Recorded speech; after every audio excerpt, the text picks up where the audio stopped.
السلام عليكم ورحمة الله وبركاته. خير شرفت الله بركة مال والباجوكتان. ما أنت وحرب أنا كهالله أرين أبدا عن كهالي. كل يبو وحل أوجي هاي وضد كنا وذ أوجي وارنتان. ما أنت أرنتي سوشة بحذي. وهاد مالمين اللي صورها فأرين حن كوساب صن حن لسلط أحصل هاد. ما أنت بناك إمات يدو تا كهالله أنا وحواي أقونس جاي أقونستي إسرائيل إن أقونستي سومالا. marka videoga waxa uu tala galay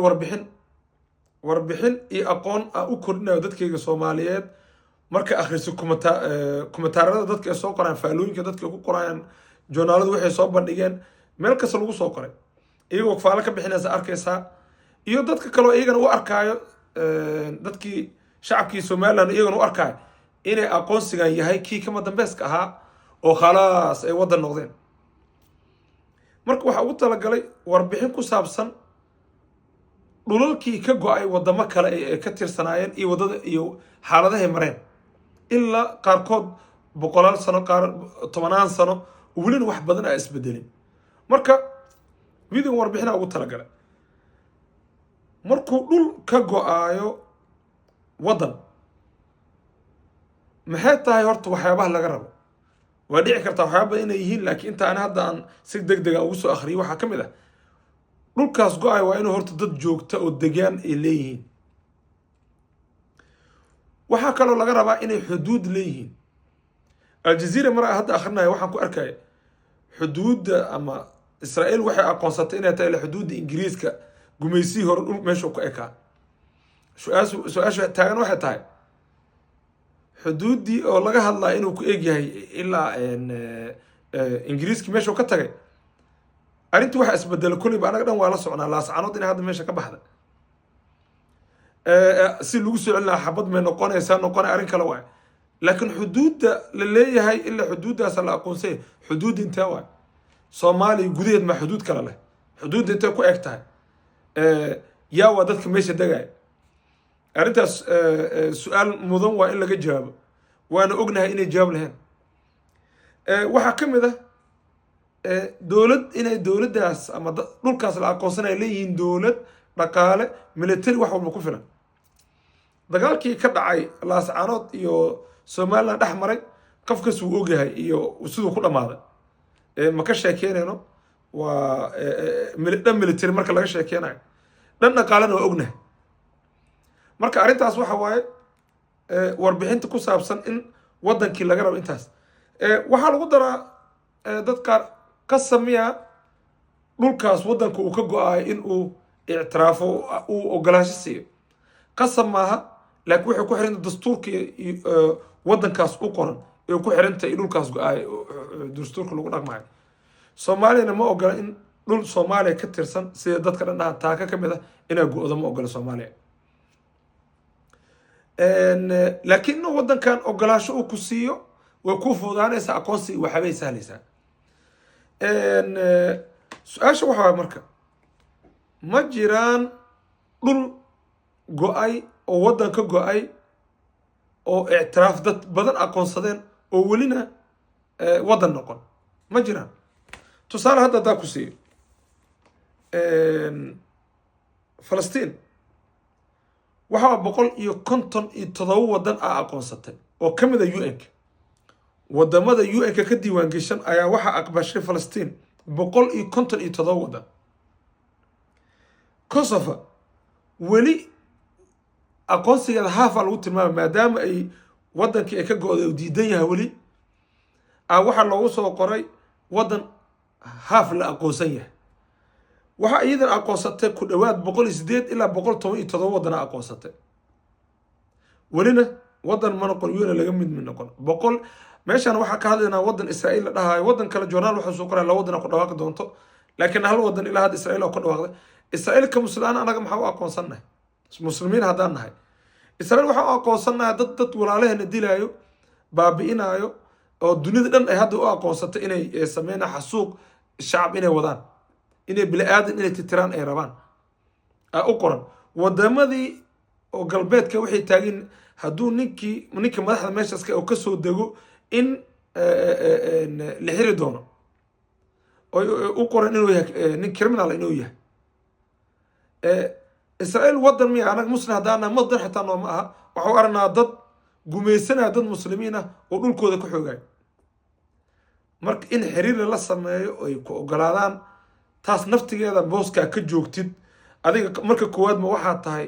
muslim mise marka koowaad waxaa tahay waxaa raadinaysa soomaali maa tahay waddanka heritage kala sheego maa tahay mise waxaa tahay kama muslim number one su-aashu waa ogahay dadaa waxay dhihi doonaa war muslim goormuu kala tahay naga aamus waxaas waa la dhihi doonaa laakiin adiga shaksiyan iyo dadkaas meesha degan iyo dadkaas ku hogaaminaya ee su-aashu waxay kusoo laabanaysaa ma waxaa taageeraysaa xilligii ay ugu hooseysay ee dadkaas waddanka isku tilmaama meesha ugu hooseysay marayaan dad kasta kasoo horjeesteen caddaankii xag jirka xitaa kasoo horjeestay ay qof kasta leeyahay dadkay dilaan waa qalad meel walba dunida lagu sheegayo ingiriiskii meesha geeyey uu leeyahay waa qalad oo ictiraafsaday ina falastiin jirto marka arrintaas waxa waaye israa'iil meesha anaga ka muslimiin naga joogto taiwan waddanka taiwan la dhahayo koleyba dadkaan fahmaynin waddankan isagana lagu tilmaamo inuu waddan sheeganayo china oo rabo inuu ka go-o waxa aqoonsa 11 waddan ilaa 12 waddanaa lahaa aqoonsatay welina waddan ma aha sidiisu u joogaa wax isbedel lama dhicin adigoo intaas dhan arkaysa dadkii ka horeeyey oo ictiraafka intaas waddan ay siiyeen weli aqoonsiga helin un-ka laga mid noqon de waxaan ka hadlaynaa 157 waddan 108 waddan 12 waddan hal waddan okay waxay dhihi doontaa nolosha waa in meel laga bilaabaa meesha laga bilaaba intee waa marka okay maraykanaa ku aqoonsada wax dhina okay waddan la aqoonsay iyaga waxay waddan ku noqdeen waa ognaa laakiin waddan aqoonsay waa ku dhiileen israa'iilaa ka bilaaba marka arrintaas haddii ay jiraan dad soomaaliyeed oo arrintaas u arkay inay arrin shoog ay tahay oo madaxaaga qaada la-yaha oo waddankii soomaaliyeed wuu kala tagay nidaas oo galayso xaaladda deji wax weyn ma dhicin hadda uguma horeyso dunida 157 waddan ahaana welina waddan noqonin oo weli meesha la joogo xaaladda deji wax weynna ma dhicin dhulka soomaaliyeedna weli hal waayo xaaladda deji taas arrinta kale dadka shacabka oo farxay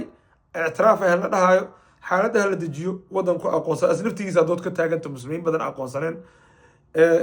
xoog un-ka lagu aqoonsaday xoog meesha lagu dejiyey dad walaalahaaga ay xasuuqaan maalin ilaaha keeno rabaan inay baabi'iyaan aysan jirinba ogaw taas marka dadku aqoonsay xitaa booskaasi jooga marka farxad wax lagu farxa ma aha israa'iila heshiis la galay oo ay aqoonsatay ilaahan ku dhaarto kuma farxin aniga farxad noocee kuu taalo adoo og ilmaha yaryar iyo dumarka la baabi'inayo inaa faraxda naxtinay leedahay meeshaa ka joogtid diin ahaan iyo iimaankaaga meeshuu jooga caddaynaysaa arrintaas waxa waaye dhankaas oo ku saabsan dadka farxa iyagana haddii aan taariikhda kusii socono ma jiraan wadamo ogolaansho helay oo ka go-ay waddankii ama dadkay iskala tirsanaayeen waxay dadka tusaale usoo qaataan norway iyo sweden ee dadka usoo qaataan oo iyaga kala go-ay oo sweden dhahda okay haska baxaan waddan ha noqdaan iyagaa u ogolaaday wadamada iyagana oo aqoonsiga diiday oo buuqa furay waxaa ka mid a serbia iyo wadamada ku xeeran iyo diidan inay kosovo go-do waxaa ka mid a hadda barcelona ama meesha la dhahayo spain iyo catalonia ama spain barcelona haddaa dhahdid iyagana dastuurkooda dhigaayo inaysan dalba karin catalonia inay keligeed go-do dastuurkooda dhiga iyagana marka waa kuwa ogolaasho le kuwa ogolaashaha marka wuu sahli karaa qasab maaha sida ku qoran international lowga iyo meelaha haddaa kasoo akhrisid marka waxaan ku gabagabeynaya waxay tahay su-aal taaganaa jirto haba la aqoonsaday maxay ku bedesheen su-aashaas qof kastoo soomaaliya qabo ama muslim ah ama dunida qof kastoo ku noolaa qababa ma dhici karto in wax lagu ogolaado adoona wax ogolaan maxaa ku bedelatay su-aasha taas waay hadda qoraal lama hayo laakiin xanta socotaa waxay tahay oo maraykan inuu ku dhawaaqa umaleyna trump inuu dhahaaba umaleynaa inay rabaan inay dadka Gaza degan lasoo guuriyo ay Somaliland hor u aqbasho waa ognahay horey dhahda hala keeno dadka lagu xasuuqaya Gaza aan rabaa in la soo dejiyo Somaliland arrintaas miyay ku bedesheen su'aal waay maadaama xaqiiqada hadda loo haynin haddii ay tahay arrinta ay ku bedesheen taas qof kastoo heshiiskaas galay dad kastoo arrintaas raalli ka noqday taariikhda way gali doonaan waxay u gali doonaan dadkii ogolaaday walaalahooda in meel laga soo xasuuqay laga soo baabiyey laga soo wada saaro si meel dhulkooda loola wareego dhulkaana dadka meesha la soo dejiyo haddii arrintaas ay tahay waxaa dhaama dadka arrintaas oo aqbalay waxaa dhaama wadamada leh hadduu Netanyahu noo imaado waa xirina oo Canada ka mid tahay wadamada galbeedka badan ay ka mid yihiin dadkan badan oo aqoonsan inuu criminal yahay waxaa dhaama wadamada badan oo aqoonsaday in ay tahay Falastiin wadamadaasa garab istaagay Falastiin meesha adigana aad lu goonaysid oo dadkii meesha ka soo raraysid mis weydiisay weligaa sababaha wadamada ku xeeran Falastiin